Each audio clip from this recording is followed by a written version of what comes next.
short because it's not Bond doing it. No, you can't replicate that. It was a true one-off.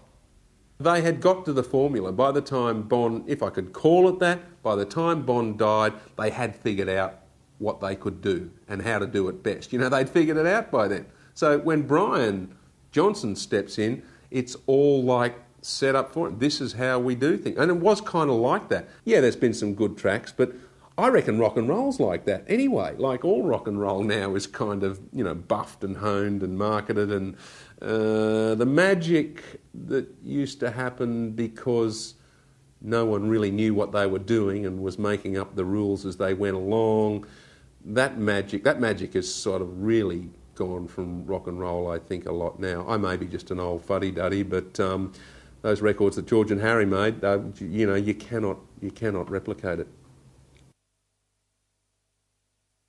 Bond's grave in Fremantle Cemetery, a site still visited by thousands of fans who leave flowers, beer bottles and messages to honour both Bon Scott and what he represented.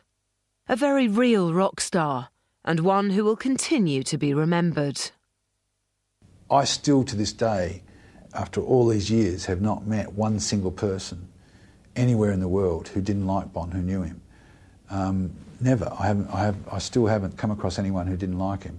And of course, all the people, all the young kids who are into him now, who are well and truly into him as record sales show, they think he's, you know, the ultimate rock god as well. Why is that? It has to be for what he left behind, which is his image and the words that he said and his persona. There's nothing else, there's no other explanation. Bon Scott was the real deal. I don't think we can overestimate the significance that Bon, so, you know, I still have trouble coming to grips with it.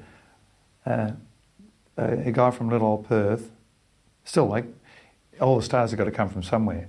He made it so big, he's still remembered by 3 generations, not just one generation. And he's paved the way for so many other bands. Not just him, but I mean, he was the figurehead, and he was the personality, and he had something magical about him that captured the imagination of so many people, rock fans.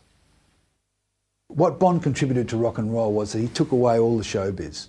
Although he was a showbiz kind of guy, by the very nature of the fact that he was on stage, he brought an ordinariness and a slight edge of amateurishness about rock and roll to the fore. Something that wasn't slick. You know, Bon was certainly not slick. He was a rough diamond, and he brought that to AC/DC. He brought that to rock and roll music, and I think that has to be one of the reasons why he's gone on and on and on.